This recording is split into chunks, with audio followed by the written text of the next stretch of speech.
What is Minteshreen's electoral program when it comes to the two key sectors, the economic and electricity sectors? And then a follow-up, and assuming independent candidates make it into parliament, how can they bypass stumbling blocks set by the sectarian ruling class who controls administration, departments, and agency? Very quickly. Yeah. Because, by the way, in Minteshreen we have champions. So we have people who champion economy, electricity. I champion law and institutions. But, so very quickly, Minteshreen believes in first free market, free economy, right? We have a liberal socialist approach. We do believe that, free market should be sometimes limited in some ways, especially in a country like Lebanon. We believe that we can't really go and say we want to be an industrial country or a country that relies on agriculture, because in the first instance, we don't really have resources, to have an industry, to be honest. Yeah. And in the second, when it comes to agriculture, of course, we can have maybe self-sufficiency, we can export a little, but we really don't have the land to really have, an agricultural country. So what we believe in is that, back to, I'm not going to say services, but I'm going to go towards the human capital, the human factor that we need to build. We have a huge potential in the creative industries. We have a very big potential in knowledge industries. We have great potential in services. I'm going to say it because it's true. That's the consistency even when things are bad. Exactly, exactly. So we shouldn't just say just because this political class relied on services. No. Services work for us, and we build on that. We also believe that we need structural changes, okay? Especially in terms of fiscal and monetary policy. We do believe that there's a need to restructure not only the banking sector, but also the Banque du Liban. We cannot allow the supervisory body to be the governor, at the same time. It doesn't work. I mean, it's incredible. We also believe in the necessity of having a very participatory approach to budgets, especially governmental budget and on the local level. So having people participate in budgets. I mean, this approach has worked in a lot of places around the world. In terms of electricity, we have a plan. The plan, of course, we're realistic. We do believe in renewable energy, but we can't really have a functioning state depending solely on renewables, at least not in the in the short to medium term. Yes. So, of course, we have a part for renewables, but what we have to do is to have power plants that works on gas, and not to have sectarian strife like what happened between Nabih Berri or Gibran Bassil on Silata and on Deir Ammar. So the plan is here. So people really think that it's rocket science, right? Not really. Yeah. It's not. It's about keeping hold on a fuel cartel that, and keeping hold on the plants themselves geographically within sectarian fault lines, okay? Yeah. And most importantly, is that this political class refuses to let go of any power within the institutional frameworks that govern the electricity and telecommunications. We have something called Al-Hay'a Al-Nazmi, right? We all heard about that. They've been talking about that for the last decade. Yes. And they've never created that. So I'm gonna push on her question, because I think I know that you have to have that platform, and you have to know exactly what you want. Otherwise, it's not a platform really. So you have to be specific. And then there's that other issue of everyone that you're pushing against is so entrenched in all of these departments. Yeah. So let's think of, maybe we can take an example. You want to reform the central bank. Sure. I mean, I can't imagine two names leaving anytime soon. I agree. No, but I mean, and I don't want to be too silly with this, but it's true. He's not leaving. Yeah.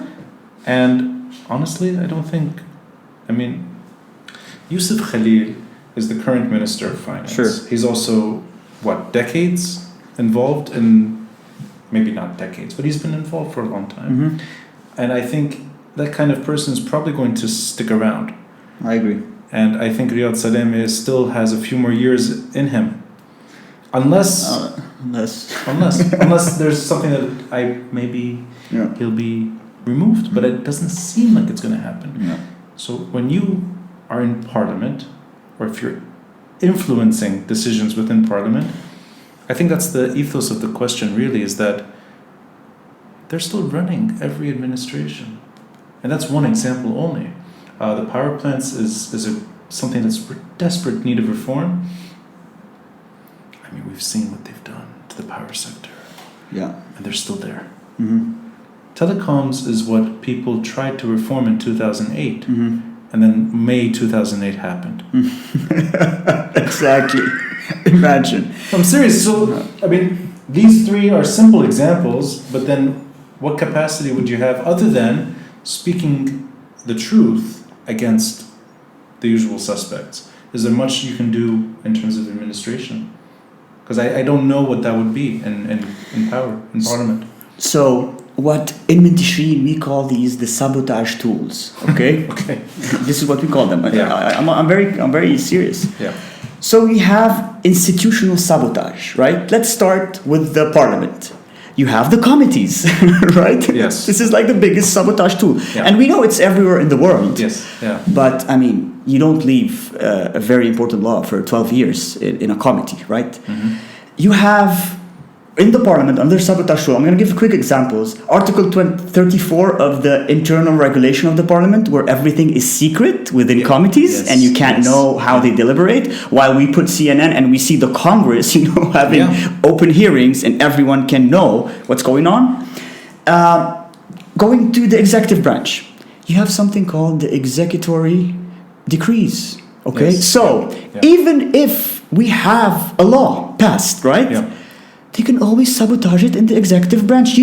Up to 2019, we had more than 50 laws awaiting executive decrees, essential laws. We're talking, the committee, the anti-corruption committee, the transparency law. You had something for the handicaps, right? Yeah. We had for the Hay'a Nazmi of telecoms, of electricity. Yeah. They all just awaited executive decrees. Yes. So, going past that, so even if we have, the law, the executive decree, The whole system is stacked against you. Yes. we go to the administration. Yeah. You gave the biggest example in the administration of the Ziyad Baroud issue with the Rifi and with Harry. Remember, it was Ashraf Rifi and Ziyad. Yeah, you have of good course. memory. I have good memory because I remember that. It was incredible because imagine that the minister, right, of Interior, who has direct authority over the head of the ISF, gave him a written explicit order, and the guy just refused.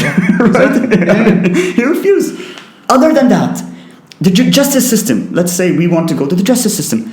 I'm not going to go there. I'm not even going to go there because we all know from the general prosecution to what happens in, the Cour de Cassation, the lower courts, they have complete control over that. And to be honest, I'm very surprised and pleasantly surprised that the justice system is taking a stand now when it comes But I want to get you to the last sabotage tool. Yes. If all fails, if everything fails, we have le fait accompli, l'amr al-waqi'. They go to the streets with their arms and they stop anything, right? So this is what we're facing.